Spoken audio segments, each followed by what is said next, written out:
अरे यार, रमेश के ढाबे पर ही जा रहे हैं लोग, मेरे यहाँ तो कोई आ ही नहीं रहा है।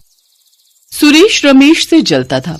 रमेश अच्छा खाना बनाता था, उसका ढाबा अच्छा चलता था, वो अच्छे दिल का भी था, गरीब लोगों को मुफ्त में खाना खिलाता था। रमेश और सुरेश के पिता नदी किनारे एक ढाबा चलाते थे। रमेश बचपन से ही अच्छे दिल का था और सुरेश बचपन से ही रमेश से चलता था। दोनों भाइयों के बीच में कभी नहीं बनी। दोनों बड़े हुए और एक दिन उनके पिता इस दुनिया को छोड़कर चले गए। उस दिन रमेश ने सुरेश से कहा, भाई, बाबा का सपना था कि हम दोनों एक साथ मिलजुल कर रहें। अब से हम दोनों एक साथ बाबा का ढाबा चलाएंगे। लेकिन ये भाईचारे वाली बातें सुरेश को कहाँ पचने वाली थी। उसने कहा, नहीं, मुझे तेरे साथ ढाबा नहीं चलाना। ढाबे के दो हिस्से होंगे, तू तेरा देख ले और मैं मेरा देख लूंगा, समझा? रमेश ने और बात नहीं बढ़ाया। ढाबे के दो हिस्से किए गए। एक हिस्सा रमेश ने लिया और दूसरा हिस्सा सुरेश के पास चला गया। रमेश ने एक नाव खरीदी। मैं हर रोज नाव लेकर नदी से मछली पकड़ने जाऊंगा और अपने ग्राहकों को ताजी मछली खिलाऊंगा।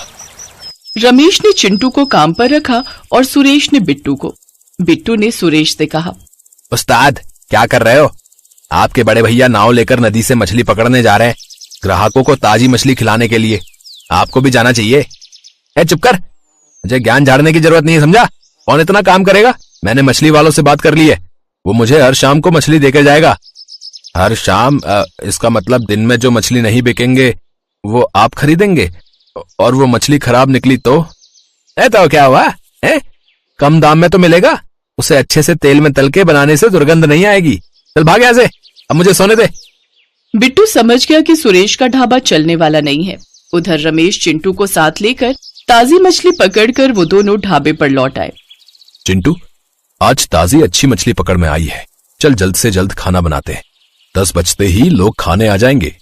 हाँ रमेश भैया, मछलियों को साफ करता हूँ। अच्छे से साफ करना, और कोई मरी हुई मछली मिले तो उसे फेंक देना।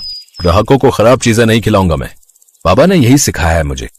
10 बजते ही लोगों की भीड़ रमेश के ढाबे पर जमा हो गई और सभी ने भर भर के रमेश की तारीफ की। वाह रमेश, तुम तो तुम्हारे बाबा से भी अच्छा खाना बनाते हो भाई, और मछली तो बहुत ही स्वादिष्ट थी। अरे आओ आओ भैया, आओ आओ, यहाँ आओ। अरे असली स्वाद तो यहाँ है, आ जाओ। बुलाने पर 2-3 आदमी सुरेश के ढाबे पर खाने के लिए तो आए, लेकिन मछली खाते ही उनका मुंह बन गया। अरे ये क्या भाई है? मछली से बदबू आ रही भाई। बदबू मछली से? नहीं तो ताजी मछली है। अरे सुरेश, मछली ताजी होती तो ऐसी बदबू ना आती, समझे? सारा मूड ही खराब कर दिया तुमने। अभी रमेश के ढाबे पर खाना खा के मूड ठीक करना होगा। जो 2-3 लोग आए थे वो भी रमेश के ढाबे पर ही चले गए। अगले कुछ दिनों तक यही होता रहा। सुरेश रमेश से और जलता रहा। अरे यार, रमेश के ढाबे पर ही जा रहे हैं लोग, मेरे यहाँ तो कोई आ ही नहीं रहा है। आएंगे कैसे? खाने में टेस्ट तो होना चाहिए, ऊपर से मछली से बहुत बदबू आती है। ऐसे ही चलता रहा तो एक दिन ये ढाबा बंद करना पड़ेगा। ए बिट्टू, तू मेरे ढाबे पे काम करता है या रमेश के ढाबे पे है? उसकी तारीफ किए जा रहा है? तारीफ नहीं भैया, मैं तो सच कह रहा हूँ, बाकी आपकी मर्जी। सुन, ईमानदारी से आज तक कोई अमीर बना क्या है? अमीर बनना है तो आसानी से ज्यादा पैसा कमाना पड़ता है। मुझे भी कुछ सोचना पड़ेगा।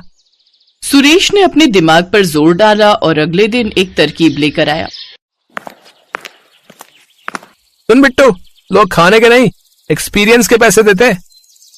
मतलब खाना कैसा भी हो, बाकी सब कुछ बढ़िया होना चाहिए। इसीलिए मैं नदी के अंदर ढाबा बनाऊंगा, कांच का ढाबा। नदी के नीचे कांच का ढाबा? और उससे क्या होगा? उससे लोग खाते खाते नदी की मछलियां तैरते हुए देखेंगे। खाने पे किसी का ध्यान ही नहीं रहेगा, और मैं 4-5 गुना ज्यादा पैसे भी ले सकूंगा लोगों से, समझे? बिट्टू को ये आइडिया अच्छा नहीं लगा। उसने मन ही मन सोचा, पता नहीं ये क्या कर रहे हैं, इसमें कितना रिस्क है। कांच टूट गया तो लोगों का क्या होगा? फिर तो मुझे भी जेल जाना पड़ेगा। लेकिन बिट्टू के पास और कोई काम नहीं था, इसीलिए उसने कुछ नहीं कहा। सुरेश ने नदी के नीचे ढाबा बनाने के लिए अपना घर गिरवी रख दिया और रातों रात अच्छे कारीगर लाकर नदी के नीचे खुदाई करके कांच का ढाबा बना डाला। ये करते हुए उसके बहुत सारे पैसे खर्च हो गए।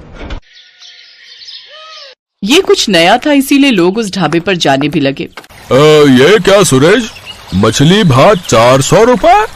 ये तो खुलेआम डकैती है भाई। अरे चाचा, स्पेशल ढाबे पर नदी के नीचे बैठ के खाना खाओगे तो पैसा तो देना पड़ेगा ना। खाने का दाम बहुत ज्यादा था, लेकिन फिर भी लोग उसी ढाबे पर जा रहे थे। रमेश के ढाबे पर लोगों ने जाना बंद ही कर दिया। ऐसे कुछ दिन तो बीत गए। एक दिन एक साथ 40 लोग कांच के ढाबे के अंदर घुस गए। प्रेशर डबल हो गया और कांच टूट गया। ढाबे के अंदर पानी आ गया और लोग उसमें फंस गए। अरे अरे बचाओ बचाओ, अरे कोई तो बचाओ। ये क्या हो रहा है अचानक से? जरूर कुछ गड़बड़ है। चिंटू चल मेरे साथ। वो एक एक करके सभी को बाहर निकालने लगा। अंत में रमेश ने सुरेश और बिट्टू को बचाया। किनारे पर आते ही बिट्टू ने गुस्से में कहा, मैंने कहा था ना कि मत करो ये सब। एक साथ 40 लोगों को अंदर घुसा लिया। तुम बहुत लालची हो, मुझे तुम्हारे साथ काम नहीं करना। सभी ने सुरेश को बहुत मारा और फिर उसे पुलिस के हवाले कर दिया। सुरेश का घर गिरवी था, उसका ढाबा भी चला गया और घर भी उसे वापस नहीं मिला। वो अपने लालच के कारण बर्बाद हो गया।